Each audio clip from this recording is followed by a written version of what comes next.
عليكم اعزائي المشاهدين، كنتمنى تكونوا بالف خير وعافيه. اليوم شهوة محاسن تقدم معكم طريقه مغيره لتحضير مركز الحامض اللي هو متواجد الان في الاسواق بكثره. يعني الواحد يمكن له يستغل الاثمنه يعني نوعا ما منخفضه في هذا الوقت هذا ويحضروا ويخليه في المجمد ديالو ويبقى يستهلكوا، يعني يمكن يكون عنده واجد. باش ما نطولش لكم خليكم مع المقادير وطريقه التحضير.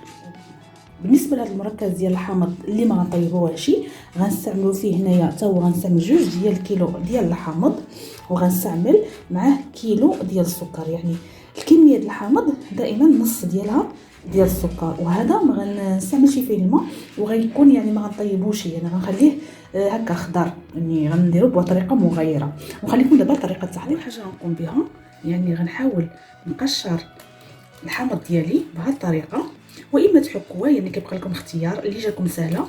هي الحامضه ملي كتكون هكا ملسه راه ما كتعطيش الحكان، ما كيكونش ساهل نخرجوا يعني الزيت ديال يعني القشور ديالها بسهوله. دونك كيبقى لكم الاختيار اما تحكوها اما ديروا هذه الطريقه. انا صراحه الطريقه كنستعملها ملي كيكون الحامض ملس، يعني كيكون صعيب نحكوه صافي. وغنكمل حتى غنسالي الكميه ديالي كامله. غنحاول نحيد لهاد القشره الصفراء بوحديتها، سواء تستعملوا هذا سواء تستعملوا يعني بعض الاحيان كنستعمل هذا كيكون احسن واسهل. وغنستمر تنسالي الكميه ديالي كامله.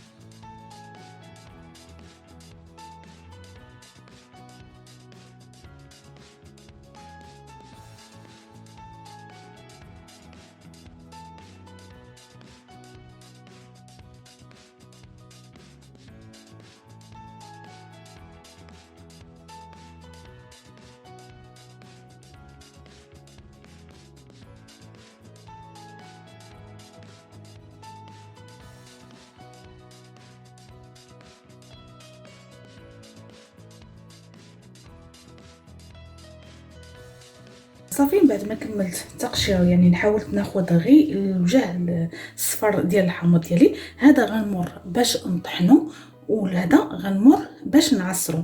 بالنسبه لهذا كما قلت لكم يعني انا كنطيح فيه الحامض ملس وبالتالي اضطريت نقشرو، هذا عاد غنطحنو. بالنسبه لكم اذا كان سهل لكم تحكوه فيكون احسن. كما قلت لكم يعني غناخذ هاد قشور الحامض ديالي وغنحاول نطحنو مزيان. وفي حالة ما كنتو تا يعني مثلا كنتو يعني حكيتوهم، من الاحسن تزيدو طحنوهم، يعني حنا محتاجين بهم يكونوا ملسين 100%.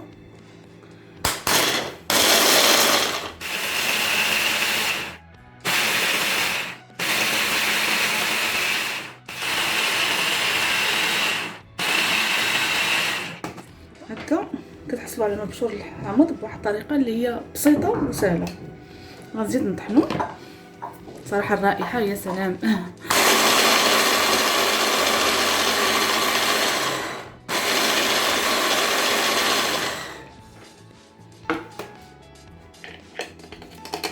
ويمكن لكم يعني ماشي فقط في هذه الوصفه هذه، يمكن لكم يعني بغيتو تحصلوا على المبشور الحامض هكا اللي تستعملوا الحلويات، يمكن لكم تستعملوا هذه الطريقه.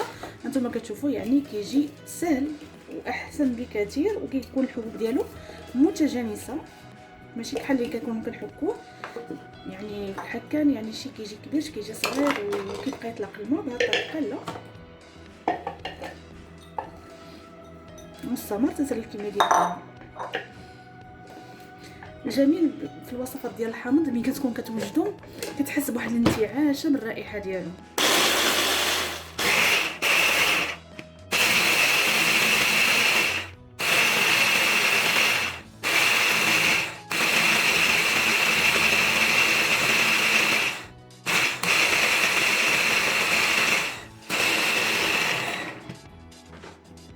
صافي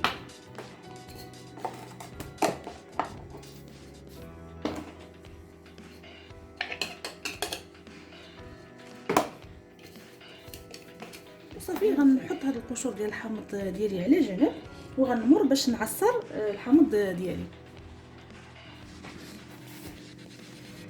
صافي دابا بالنسبه للحامض غنقطعو على جوج وغنعصرو، سواء تعصروها يعني بالعصره اليدويه سواء بالكهربائيه اللي بغيتو.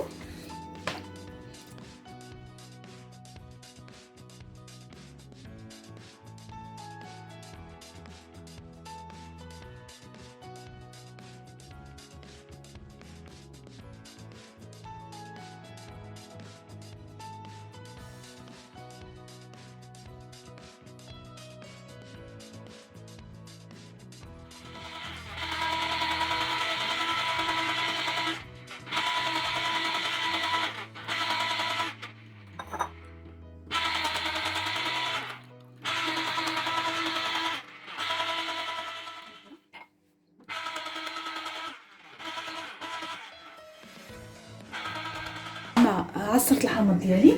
بالنسبه للقشور فيمكن لكم يعني تلوحوهم كما يمكن لكم تستعملوهم دائما كنقول كمعقم، يعني تغليهم مع الماء يعني تعقموا به الدار، كما يمكن لكم تستعملوها في الوصفات او تستعملوا كذبال يعني اسهل طريقه. غناخذ دابا القشور ديال الحامض ديالي غنضيف عليهم كما قلنا، اذا استعملنا 2 كيلو ديال الحامض غنستعملوا كيلو ديال السكر ناعم. غنضيف عليه السكر الناعم ديالي،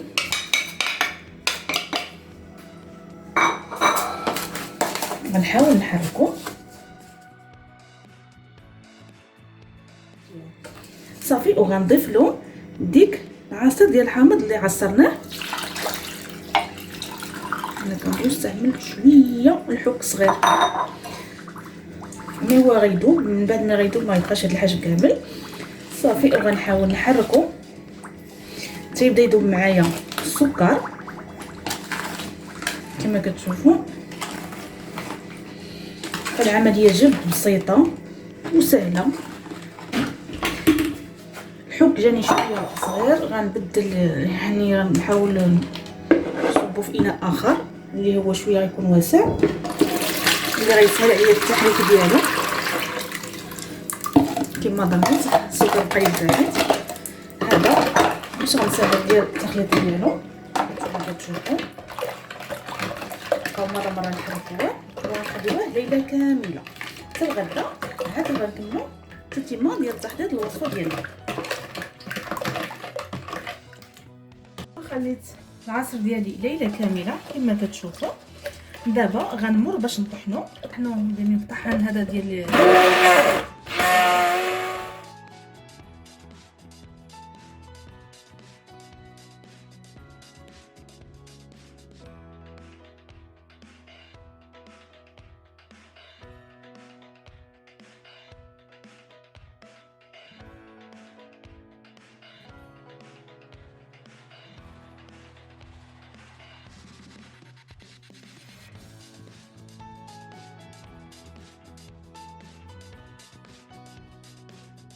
كما كتشوفوا معنا.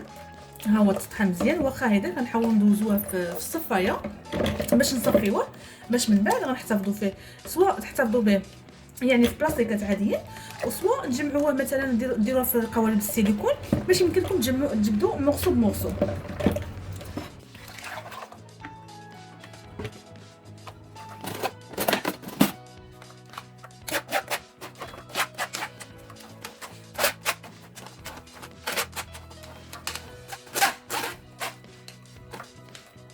بالنسبه لهذا اللي غيبقى، بما انه هذا غير القشر ديال الليمون يمكن ما تلوحوهش، يمكن لكم تستعملوه يعني في الوصفات، ويمكن ما يمكن لكم ترجعوه هو تعسلوه، يعني هذا التخت هذا ترجعوا تعسلوه وتستعملوه يعني في التشيز كيك، كما يمكن لكم تستعملوه في يعني اي حلوه تبغيو تنكوها بالمذاق ديال الليمون. غنحاولوا تقطعوه مزيان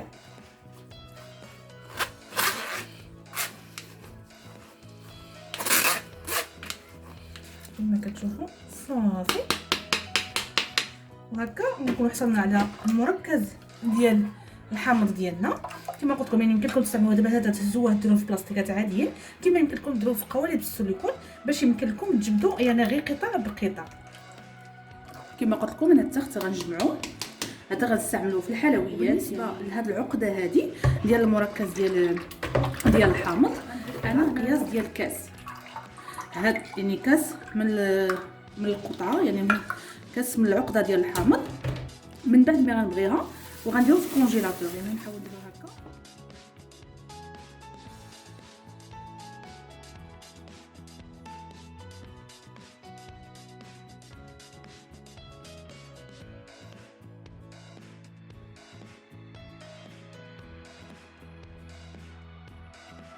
المشاهدين، ها هي المركز ديال العقده الحامض ديالنا واجده. كما كتشوفوا كتخرج واحد الكميه وفيره. انا هنايا كل بلاستيكه غنستعمل معها تقريبا يترو حتى لتر الا ربع، او على حسب لتر وربع ديال الماء، مع بعض الاضافات مثلا الاناناس ولا الفريز على حسب الوغو. وبالنسبه لهذه انا غنحتفظ بها في المجمد حتى نستعملها في الحلويات. كنتمنى الوصفه ديال اليوم تكون نالت الاعجاب ديالكم. جربوها وتردوا علينا انطباعات لكم ليها في لي كومونتير، وما تنساوش تعملوا القناه بجيم وابوني، ولا الفيديو المقبل ان شاء الله.